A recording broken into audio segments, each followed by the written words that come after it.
Excuse me. Hi. Hi! I'm The best man. Yeah, get in here, get in here, get in here. thanks. Sure. Few series finales remain as infamous as the ending to one of the most watched sitcoms of the 2000s, How I Met Your Mother. Shame on you. But why was the 2014 finale so jarring for fans? After all, the very first episode back in 2005 positioned this as a love story between protagonist Ted and cool girl Robin, who likes him but isn't ready for a long-term thing. Because that, kids, is the true story of how I met your Aunt Robin. And the series ending delivered on exactly that promise, concluding the long story of how Ted Mosby ended up with Robin Scherbatsky. Okay, suppose I were interested in Aunt Robin in that way. It's not like I'd do anything about it. From its beginning, How I Met Your Mother was built on avoiding the answers to its biggest questions. Challenge accepted. The series was propelled forward by the central mystery of how Ted met his kid's mother and who this woman would turn out to be. And that, kids, is the true story of how I met your mother. What? I'm kidding.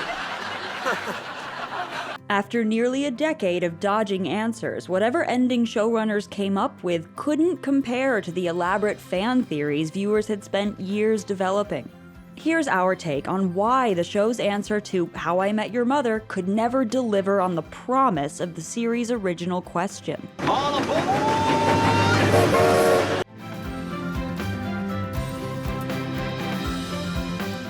You're watching The Take.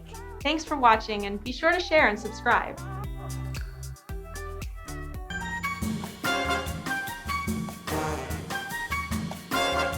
Unlike other series with rocky conclusions, What's this? A Song of Ice and Fire. How I Met Your Mother actually set its finale in stone nearly a decade before it aired. Say it with me.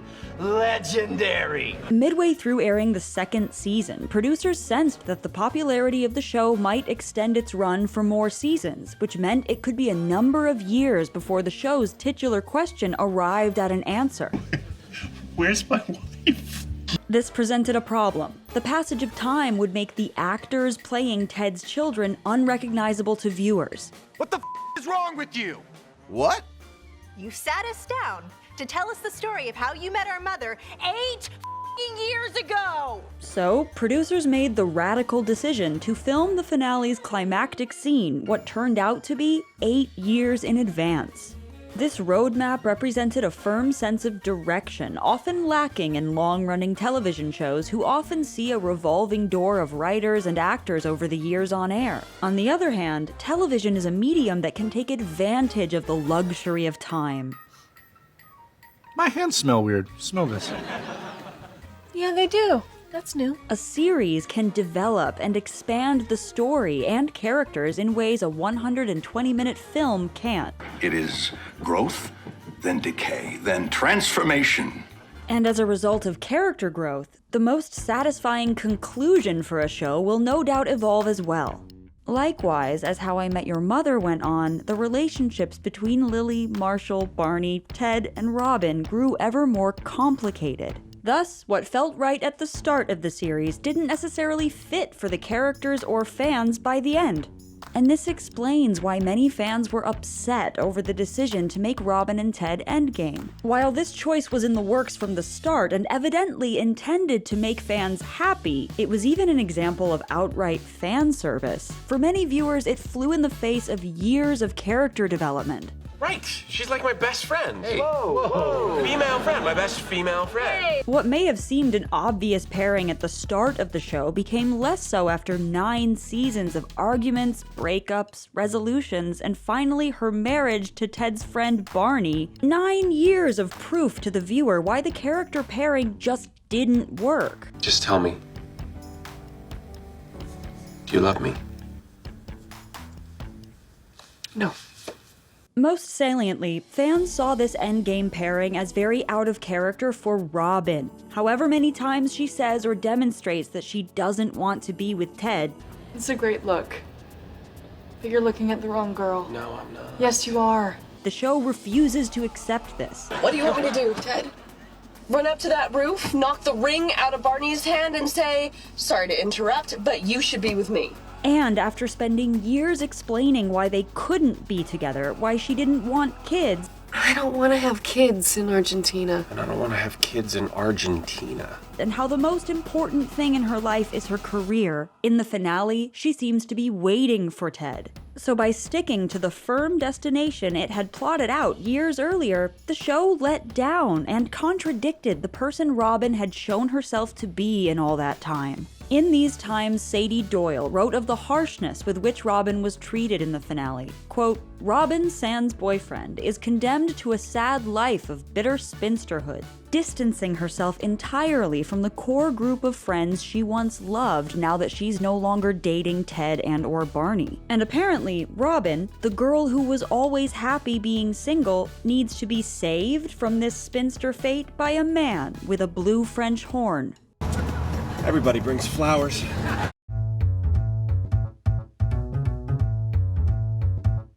After 208 episodes and too many close encounters to keep track of, in the series finale, Ted finally meets her, the future Tracy Mosby.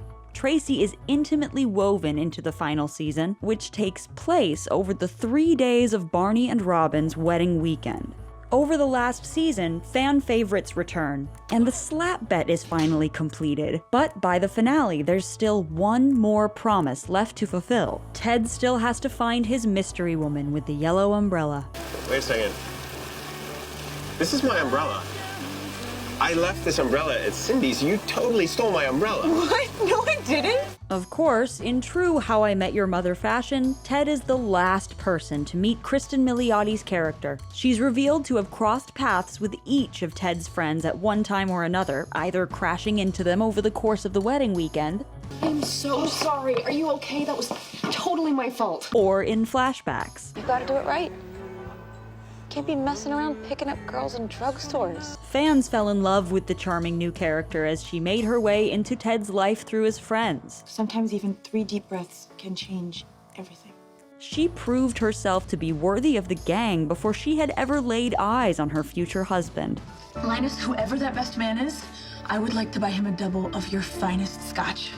Ted and Tracy come together in the perfect meet-cute scene, but it's infamously undercut by the simultaneous reveal that Tracy has passed away.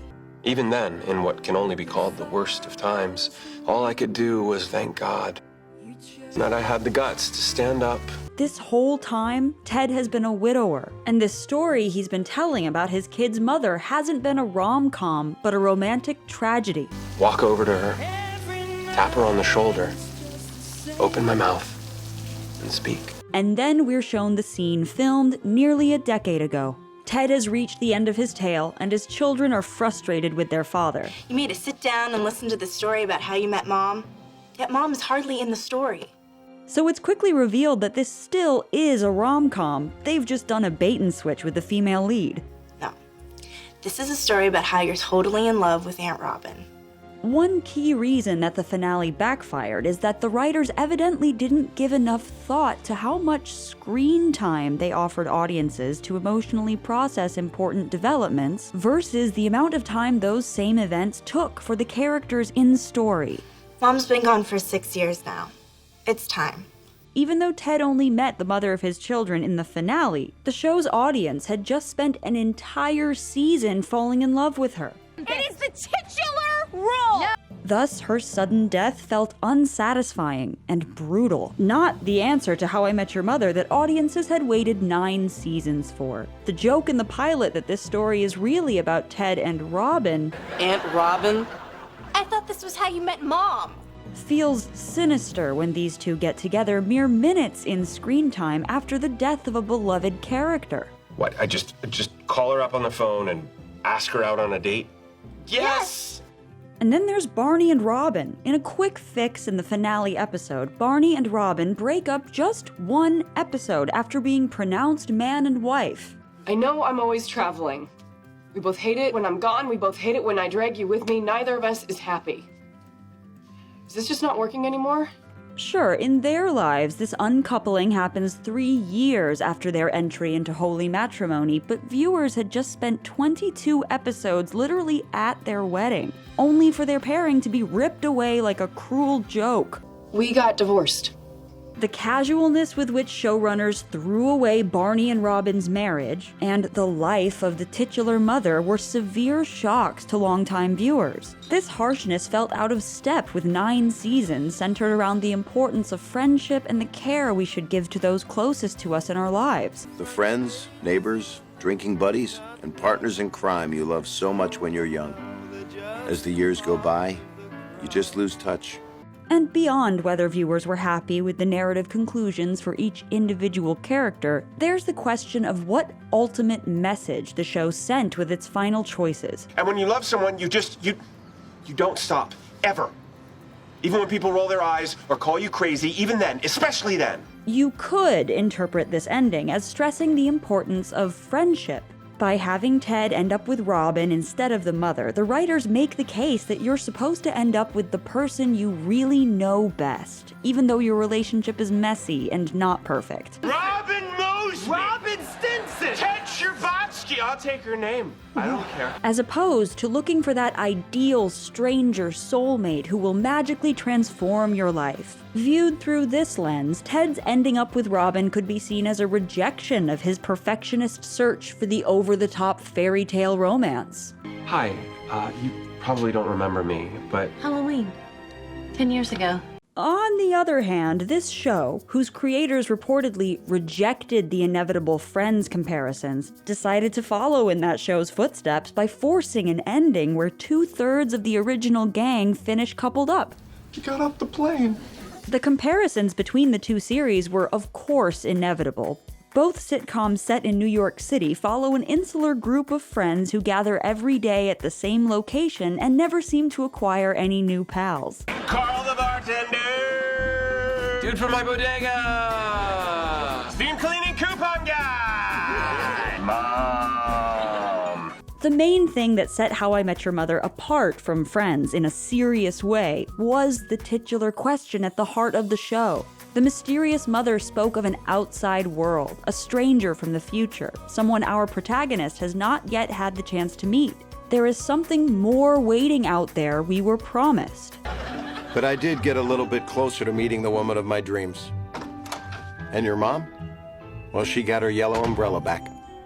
So when the series abandoned this promise, it ended up reinforcing Friends' implicit message of insularity, that the only people who really matter are the ones that we, and the audience, already know. As Megan Garber wrote for The Atlantic, because the mother was a relative stranger, while Robin was well known to us, the conclusion sent the message that Tracy was, quote, ultimately just as expendable as everyone else. She was, by sad circumstance, but also by the show's circular logic, a stepping stone on Ted's way ultimately to Robin. The point of the story is that you totally have the hots for Aunt Robin. Unlike Friends, How I Met Your Mother has a central narrator. And I never thought I'd see that girl again. But it turns out I was just too close to the puzzle to see the picture that was forming. This was conceived as Ted's story. Yet, over time, the success of How I Met Your Mother wasn't due to the strength of Ted as a protagonist, but rather the dynamism of those he surrounded himself with. The finale of How I Met Your Mother reverts to putting Ted's happiness before all. He should be with Robin. Why? Because he wants to be. 8 years ago, I made an ass of myself chasing after you, and I've made an ass of myself chasing after you a bunch of times since then.